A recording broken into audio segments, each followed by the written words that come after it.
Hello there. Welcome to Play Tennis Practice Yoga. My name is Margaret Bannon, and today's practice is inspired by Liz Owen's book called Yoga for a Healthy Lower Back. So we'll be working specifically with the sacral area or the sacrum, which is a triangular or a heart-shaped bone just above the tailbone. So if you experience low back pain, maybe even on one side of your body more so than the other, you might find this practice helpful, as I found for my own body. So with that said, I'm going to go ahead and show you how this is done. A couple things you might find helpful for today's practice are a strap, a yoga block, and a blanket to pad the knees. If you enjoyed this practice, please subscribe to my channel, Play Tennis Practice Yoga, for videos every Tuesday. So as you can see, I'm starting here on my back. I have my feet a little wider than my hips. My knees are just gently falling towards one another. And I'm going to take just a couple moments to feel the weight of my body against my mat. Take a couple moments to feel my breath. Feel it within a soft manner. Maybe even invite the breath into the lower back area. And then once I've set that intention, we'll go ahead and begin to move gently as I widen my knees, as I bring my feet a little more hips width apart. And we're going to do what's called sacral circles.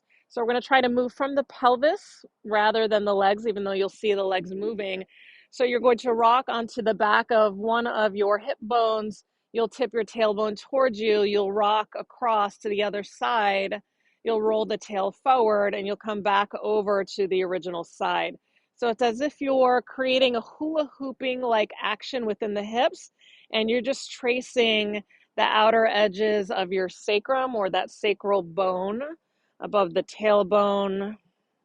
That includes the tailbone. So you're rocking to one side, rolling towards a tail, rocking to the other side, tipping the tail towards you. Once you've done that a few times, go ahead and take it into the opposite direction. Again, perhaps imagining that hula hooping like action that can sometimes feel a little awkward if you're not used to moving in this manner. So nothing to perfect today, but just something to perhaps start to practice to loosen up the lower back. So I'm going to go ahead and allow my hips to feel heavy for at least a breath. And then I'm going to go ahead and widen my feet, again, wider than the hips like I did before. I'm going to allow my knees to fall towards one another. Now, in this pose, what we're attempting to do is to tip the tailbone up towards us.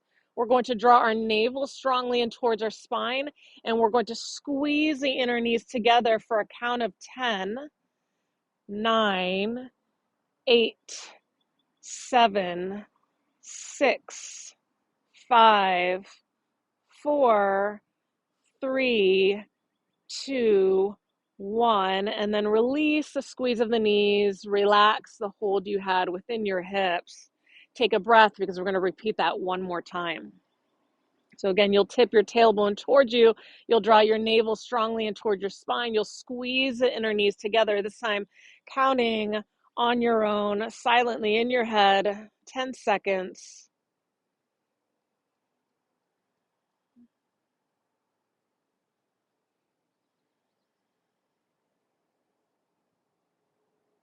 And then you'll go ahead and release the squeeze of the knees, relax any holding you had within your pelvis, and then go ahead and relax the knees away from one another as you bring your feet about hips width apart.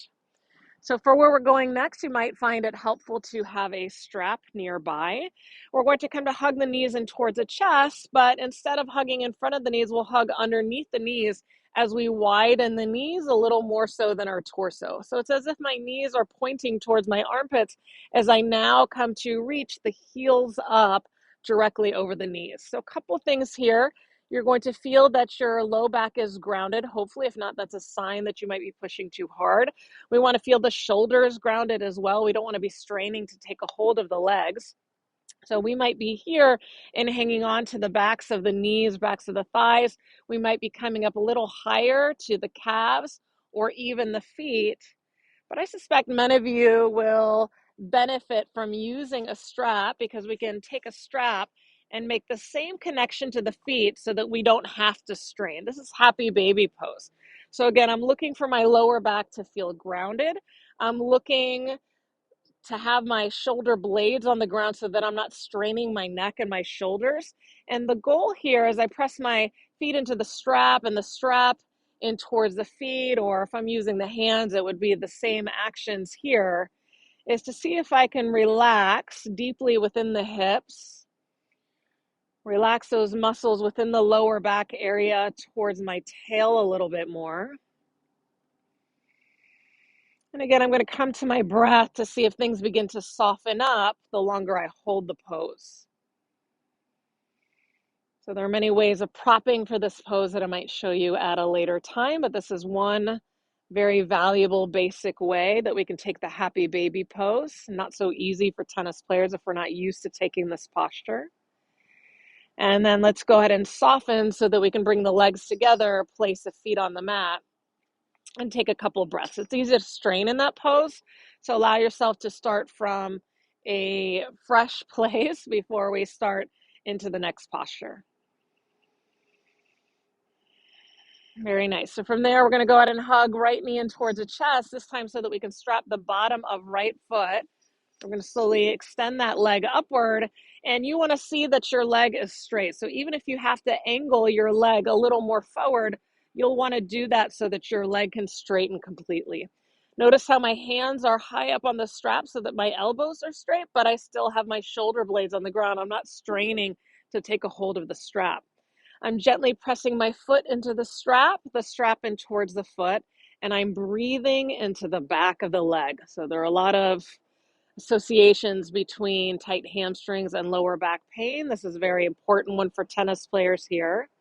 And I have the option of keeping my other leg bent, foot on the ground, or if I have a little more flexibility, I might come to extend the bottom leg down, where I gently press the heel in towards the ground. So again, I'll be here a couple of breaths, seeing if things begin to soften up the longer I hold the pose. And then I'm going to come out of this by softening the top knee, removing the strap off the foot. I'm going to relax both legs. So if I had both knees bent, I might have both knees bent, both feet on the ground.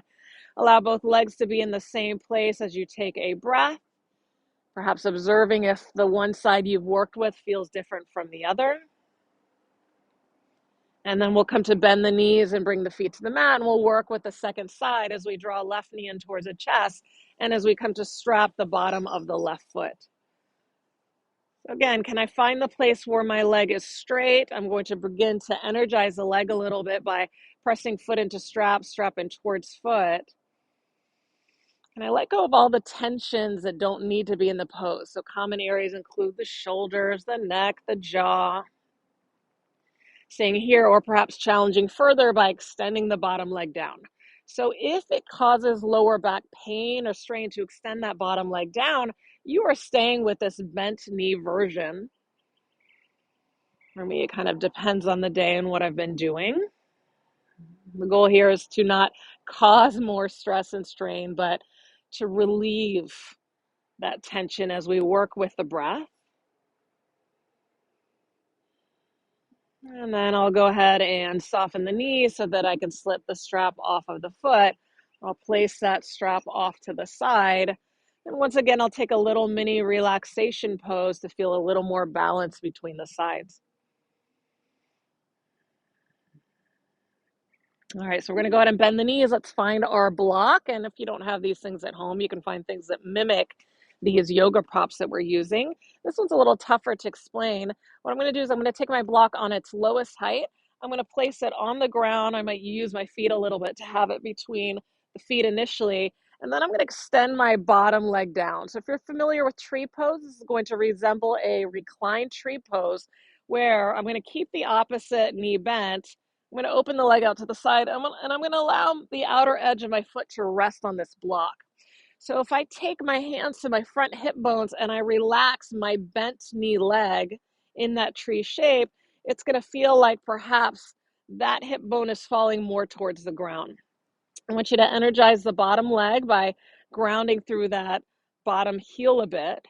And now what I want you to do is I want you to tip your tail towards you, draw the navel in towards the spine, and I want you to firm the buttocks on your right side Observe how your hip bones might feel as if they're coming into a little more of an alignment. And now we're going to hold that for a count of 10, 9, 8, 7, 6, 5, 4, 3, 2, 1. Soften the strength of the pose. Again, notice what happens within your hips. It might feel like that right leg or your bent knee leg is able to relax towards the ground a little bit more. And then one more time, let's draw the navel in towards the spine. Let's tip the tailbone upward. Let's firm the right buttocks. So holding that strength for a count of 10 now, counting to yourself silently in your head.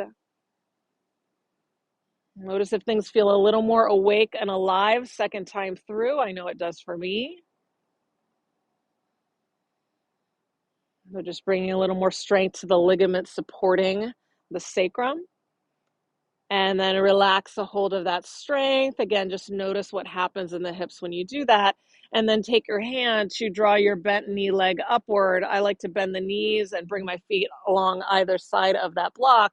And then I'm just going to simply slide the block over to the other side so that I can extend my opposite leg.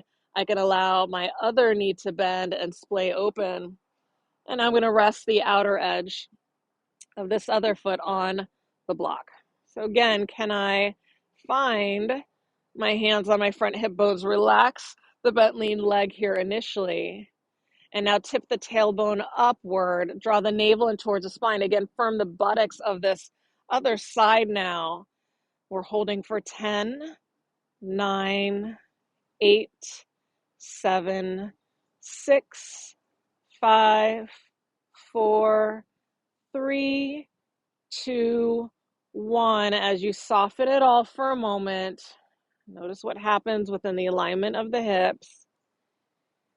And then let's try that one more time. Tip the tailbone up towards you, navel in towards the spine. Again, firm the buttocks on this bent knee side, counting backward from 10 to yourself.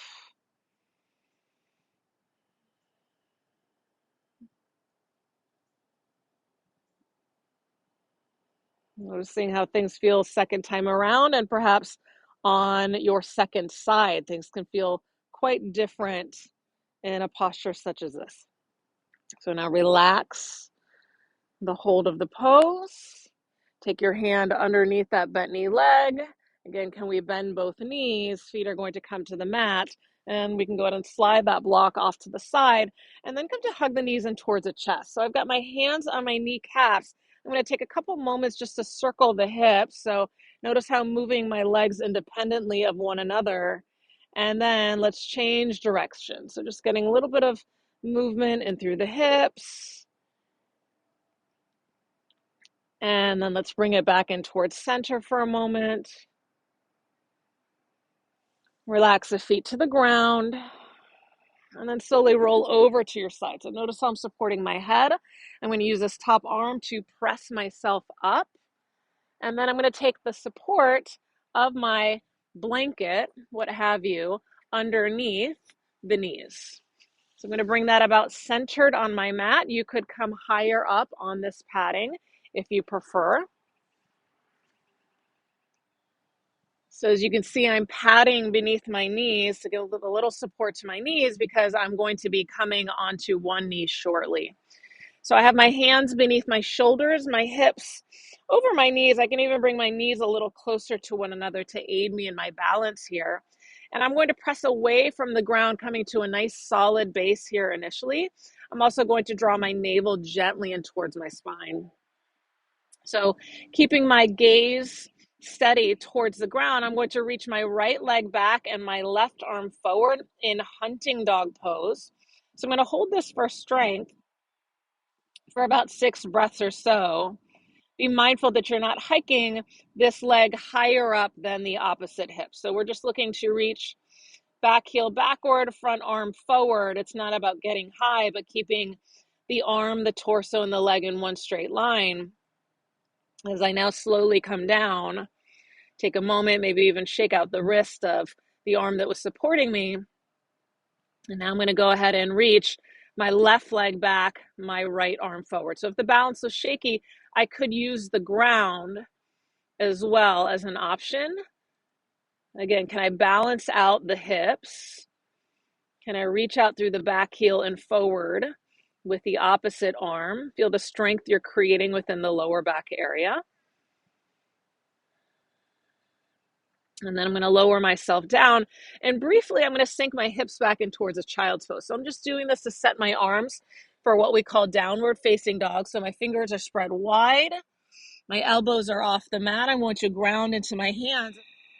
So from child's pose, we'll slowly come on up. We can inhale here. As we exhale, we can curl the toes under. Notice how my knees are bent. I'm going to keep my knees bent as I lift my hips off the mat. I want to reach my hips up and back. And what I'm looking for here is that I want to feel as if I'm reaching both hips up and back evenly in space. And then if I'm able to begin to straighten the legs a little bit without losing the alignment of my pose, without rounding in my spine, I might begin to do that. But I'm really looking to elongate through the spine first and foremost here. For some of us, keeping a slight bend to the knees might be a little healthier for the lower back. So a couple of breaths in the downward facing dog pose.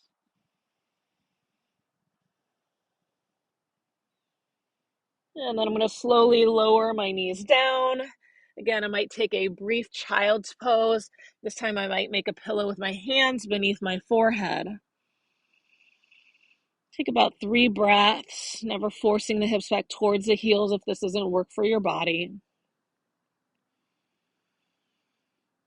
And then we're going to slowly come on up.